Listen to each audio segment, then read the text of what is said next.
Welcome friends, welcome back to our channel Chatpatu Kathiawad. આમળાની બધી જ સામગ્રી બન્યા પછી આમળા જ્યારે થોડા ઘણા વધ્યા હોય તો એ આમળામાંથી કંઈક અલગ જ રેસીપી આજે બનાવવાના છીએ, જેનું નામ છે આમળાનું સૂપ. આમળાનું સૂપની રેસીપી આપણે શરૂ કરીએ ને એ પહેલાં તમે જો ચેનલને સબસ્ક્રાઈબ ના કરી હોય ને તો ચટપટું કાઠિયાવાડને સબસ્ક્રાઈબ કરી બેલ આઇકન જરૂરથી દબાવી દેશો કે જેને કારણે નવા વિડીયોઝના નોટિફિકેશન છે ને આપ સુધી મળતા રહે. તો આમળાની કેન્ડી બનાવી નાખી છે. ખારી અને મીઠી બેય કેન્ડી બનાવી લીધા બાદ આમળા જે વધ્યા હતા એમાંથી મને એમ થયું કે હજુ પણ એક રેસીપી બનાવવા જેવી છે, તો એ છે આમળાનું સૂપ. તમે આમળાનું સૂપ ક્યારેય બનાવ્યું છે કે નહીં કમેન્ટ કરીને જરૂરથી કહેજો મિત્રો, અને કેવી રીતે બનાવ્યું છે એ પણ મને કમેન્ટ કરીને જરૂરથી કહેજો. અહીંયા હું કુકરમાં આમળાને બાફી અને આમળાનું સૂપ બનાવવાની છું. તો આમળાનું સૂપ બનાવવા માટે થઈને સૌ પહેલાં મેં અહીંયા 4 આમળા લીધેલા છે. ચારેય આમળાની કુકરમાં લઈ અને 1 ગ્લાસ પાણી નાખી અને 2 થી 3 વિસલ થાય ત્યાં લગી આપણે આમળાને બફાવા દેવાના છે. આની જગ્યાએ તમે સ્ટીમરમાં પણ બાફીને તમે કરી શકો છો, પણ એના બદલે અહીંયા પાણીમાં નાખીને જો આપણે બાફીએ ને આમળા તો એનો ટેસ્ટ છે ને એ પાણીમાં ખૂબ જ સરસ આવે છે. એટલા માટે થઈને અને આમળા છે એકદમ સરસ રીતે બફાઈ જાય ને એ માટે થઈને આપણે કુકરમાં આમળાને બાફવાના. અને આવું સૂપ જો એકવાર બનાવ્યું હોય ને તો એ સૂપનો ટેસ્ટ પણ એકદમ સારો આવે છે. અહીંયા જે આમળાનો ઉપયોગ આપણે ન કર્યો હોય એ આમળા આપણે લઈ શકીએ છીએ. એ આમળામાંથી આમળા સરસ રીતે આપણા બફાઈ જાય ને એટલે એમાંથી આપણે આ રીતના થળિયા છે એ જુદા પાડી દેવાના છે. મિત્રો, તમે આમળાનું સૂપ બનાવ્યું કે નહીં એ મને કમેન્ટ કરીને જરૂરથી કહેજો. અને આમળાનું સૂપ તમે ખારું બનાવો છો કે મીઠું બનાવો છો એ મને કમેન્ટ કરીને જરૂરથી કહેજો, કારણ કે અહીંયા હું આમળાનું જે સૂપ છે ને એ મીઠું બનાવવાની છું, ગળ્યું બનાવવાની છું. અને તમે ગળ્યું બનાવો છો કે ખારું એ મને કમેન્ટ કરીને જરૂરથી કહેજો. તો અહીંયા આપણે આમળાના થળિયા છે ને એ જુદા પાડી લીધેલા છે અને આમળાની કળીઓ પણ એકદમ સરસ રીતે છૂટી પડી ગઈ છે. હવે આ જે પ્રોસેસ આપણે બાફવાની પ્રોસેસ હતી એ અહીંયા પૂરી થઈ ગઈ છે. આમળાનું સૂપ સરસ બને છે મિત્રો, એટલે લાસ્ટ સુધી જોડાયેલા રહેજો. આગળ કઈ પ્રોસેસ કરશું એ આપણે જરૂરથી જોઈશું. તો અહીંયા ટેસ્ટમાં વધારો થાય અને હેલ્થ માટે પણ સારું રહે એ માટે થઈને એની અંદર એક નાનો ટુકડો મેં આદુનો લઈ લીધેલો છે અને 4 ટુકડા કરી અને મેં આદુને ખમણી લીધેલું છે. આદુને ખમણીને એમાં આપણે એ આમળાની સાથે જ એડ કરી દઈશું. અને આ જે આમળાની કળીઓ છે ને એને આપણે મિક્સરમાં લઈ અને આપણે પેસ્ટ બનાવશું. પણ એ પહેલાં એની આમળાની જેટલી કળીઓ જોઈન્ટ હોય ને એ બધી આ રીતે ચમચીથી આપણે છૂટી પાડી દઈશું કે જેને કારણે મિક્સરમાં એ ઝડપથી જે છે એની પેસ્ટ છે એ તૈયાર થઈ જાય. તો અહીંયા આમળાની કળીઓ સરસ રીતે છૂટી પડી ગઈ છે. તો એક જે આપણી ચટણીની જાર હોય છે ને મિક્સરની, એની અંદર જ આપણે આ કળીઓ લઈ લેવાની છે. પાણી હમણાં નહીં લઈએ, પાણી રહેવા દેવાનું છે. એટલા માટે જ આદુની જે ખમણ પણ એની અંદર જ નાખેલું કે જેને કારણે પાણીમાં પણ આદુનો ટેસ્ટ સારો આવી જાય અને એનું ખમણ છે એ આમળાની સાથે સરસ રીતે ક્રશ થઈ જાય. તો પાણી સાઈડમાં આપણે રહેવા દઈશું અને આ આમળાની આપણે પેસ્ટ છે ને એ બનાવી લઈશું. આમળાની પેસ્ટ રેડી થઈ જાય એટલે એક વાસણ લઈ એની ઉપર ગળણી રાખી અને એમાં આપણે આ રીતે આમળાની પેસ્ટ છે એ લઈ લેશું, કારણ કે એમાં રહેલા થોડા ઘણા રેસા જે હોય છે એ રેસા એમાં ગળાઈ જાય એ માટે થઈને. અને એ જે આપણે પેસ્ટ બનાવ્યું હોય ને એ જ વાસણમાં આપણે જે કુકરમાં સાઈડમાં પાણી રાખેલું હતું ને એ જ પાણી આની અંદર લઈ અને આપણે ફરી એકવાર ચર્ન કરી લઈશું, જેને કારણે જેટલો પણ ભાગ ચોટેલો હશે આમળાની પેસ્ટનો એ બધો આવી જશે અને એકદમ ઘાટું રગડા જેવું બની જાય છે. જો એકદમ સરસ એવી પેસ્ટ તૈયાર થઈ જાય છે અને આમળાનું સૂપ તો એકદમ ટેસ્ટી બને છે. તમે એકવાર જરૂરથી ટ્રાય કરજો મિત્રો.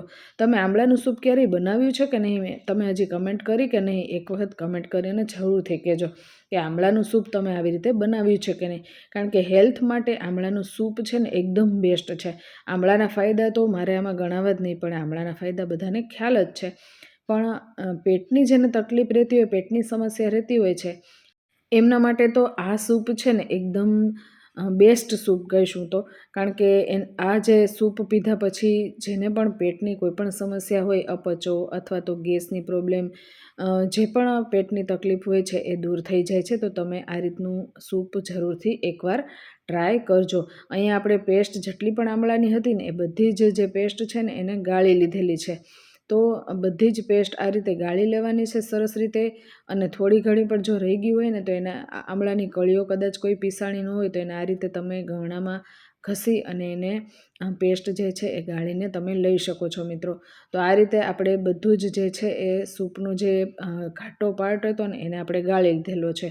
હવે જે વાસણમાં આપણે આમળાનું જે પેસ્ટ તૈયાર કરી છે ને, જો એકદમ ઘાટી રગડા જેવી પેસ્ટ રેડી થઈ ગઈ છે, અહીંયા તમારે કોર્નફ્લોર પણ એડ કરવાની જરૂર પડશે નહીં. વગર કોર્નફ્લોરનું આ સૂપ છે ને એકદમ સરસ તૈયાર થાય છે ને બહુ જ સ્વાદમાં તો એકદમ બેસ્ટ લાગે છે. તો અહીંયા આપણે ગળ્યું સૂપ બનાવીએ છીએ એટલે અહીંયા મેં જેટલા આમળા લીધેલા છે એટલો જ ગોળ લીધેલો છે. મેં 4 આમળા લીધેલા છે તો 4 આમળાના ટેસ્ટ પ્રમાણે મેં ગોળ લીધેલો છે. તમને ફાવે એ પ્રમાણે તમે ગળાશ રાખી શકો છો. અહીંયા શેકેલા અજમા જીરુંનો ભૂક્કો એડ કર્યો છે મેં 1 ચમચી ભરીને, અડધી ચમચી ભરીને સંચળ પાવડર લીધેલું છે, અને સાથે જ મરીના ભૂક્કા વગર તો સૂપનો ટેસ્ટ જ સારો ન આવે. તો ટેસ્ટ પ્રમાણે તમારે જેટલું તીખું કરવું હોય ને એ પ્રમાણે તમે મરીનો ભૂક્કો લઈ શકો છો. અહીંયા મેં 1/2 ચમચી ભરી, અડધી ચમચી ભરીને મેં મરીનો ભૂક્કો લીધેલો છે. હવે આ વાસણમાં આપણે આ જે સૂપ છે ને એકદમ ઘાટું તો છે જ, પણ હજુ થોડું પાણી ઉમેરવું પડશે પાતળું કરવા માટે થઈને.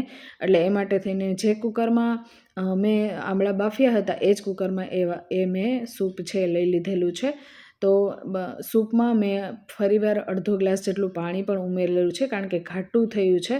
તો પાતળું કરવા માટે મેં એમાં થોડું પાણી ઉમેરેલું છે. તમારે ઘાટું ટેસ્ટ એનો ભાવે તો તમે એ ઘાટું પણ રાખી શકો છો. પણ અહીંયા થોડું મને વધુ ઘાટું લાગે છે તો એને પાતળું કરવા માટે થઈને મેં થોડું પાણી એની અંદર એડ કરેલું છે. હવે આ બધી જ સામગ્રી મસાલાને આપણે એડ કરીને એટલે એમાં 1 થી 2 વખત ઉફાણ આવે ને ત્યાં સુધી આપણે એને ઉકળવા દેવાનું છે, કે જેને કારણે સૂપમાં બધો જ મસાલો છે એનો ટેસ્ટ છે એ સરસ જળવાઈ રહે અને આપણું સૂપ છે ગરમ ગરમ પીવાની પણ મજા આવે. શિયાળામાં જો આમળાનું સૂપ આ રીતનું બનાવવામાં આવે ને તો ઘરના દરેક સદસ્યને આમળાના હેલ્થ બેનિફિટ છે એને મળશે જ, કારણ કે જનરલી આમળા છે એ બધાને ભાવતા હોતા નથી, પણ આવી કંઈક એવી આઈટમ જો બનાવવામાં આવે તો એ લોકો હોંશે હોંશે એ જે છે આમળા ખાશે અને આમળાના હેલ્થ બેનિફિટ છે એના ગુણ છે એના શરીરને જરૂરથી મળશે. તો આમળાનું સૂપ છે એમાં આ રીતનું આપણે ઉફાણ આવવા દેવાનું છે. ઉફાણ આવી જાય એટલે આપણે એને ઉતારી લઈશું. અહીંયા 2 થી 3 વખત ઉફાણ આવે ત્યાં સુધી મેં ઉકળવા દીધેલું હતું. મિત્રો, આ આમળાના સૂપની રેસીપી તમને કેવી લાગી છે કમેન્ટ કરીને જરૂરથી કહેજો, અને રેસીપી તમે ક્યાંથી જોઈ રહ્યા છો એ પણ મને કમેન્ટ કરીને જરૂરથી કહેજો. અને તમે ખારું સૂપ બનાવો તો એની અંદર તમે શું શું એડ કરો છો, કઈ કઈ સામગ્રી નાખીને ખારું સૂપ આમળાનું બનાવો છો એ પણ મને કમેન્ટ કરીને જરૂરથી કહેજો. કમેન્ટ જરૂરથી કરજો, કમેન્ટ કરવાનું બિલકુલ ભૂલતા નહીં. અને આમળાના સૂપની જો રેસીપી આપને ખરેખર ગમી હોય તો આપના ફ્રેન્ડ સર્કલ્સ અને ફેમિલી ગ્રુપ્સમાં શેર કરવાનું બિલકુલ ભૂલતા નહીં. શેર જરૂરથી કરી દેજો, કારણ કે આમળાનું સૂપ છે ને એકદમ સરસ બને છે, ટેસ્ટી બને છે અને બધાના હેલ્થ માટે સારું તો છે જ, હેલ્ધી તો છે જ.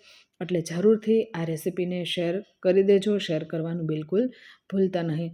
તો જો તમે જોઈ શકો છો કે એકદમ સરસ એવું પાતળું એવું સૂપ આપણું રેડી થઈ ગયું છે, અને જેટલી પણ સામગ્રી મસાલામાં એડ કરી છે ને બધી જ ટેસ્ટી લાગે છે. એમાં નમક એડ કરવાની પણ બિલકુલ જરૂર નથી પડતી, કારણ કે સંચળનો ટેસ્ટ જ એટલો સારો આવે છે ને કે એમાં ગળાશ અને સંચળની ખારાશ અને મરીના ભૂક્કાની તીખાશ અને અજમા જીરુંનો જે ટેસ્ટ છે ને એ એકદમ બેસ્ટ લાગે છે.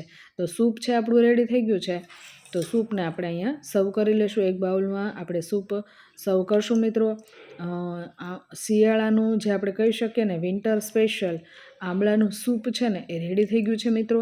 આ સૂપને એક બાઉલમાં લઈ લીધેલા બાદ એના ટેસ્ટમાં થોડો વધારો થાય એ માટે થઈને મેં તજનો પાવડર કરીને એની ઉપર આ રીતે સ્પ્રિંકલ કરી દીધો હતો.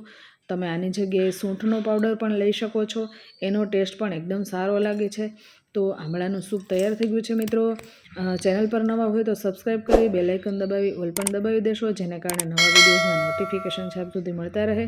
અને ફરીવાર જો આ રેસીપી તમને ગમી હોય તો આપના ફ્રેન્ડ સર્કલ ફેમિલી ગ્રુપ્સમાં શેર કરવાનું બિલકુલ ભૂલતા નહીં. શેર જરૂરથી કરી દેજો. અને ફરીવાર આવી નવી રેસીપીસ તમારા સુધી લઈને આવીએ ને ત્યાં સુધી જય સોમનાથ, જય માતાજી મિત્રો.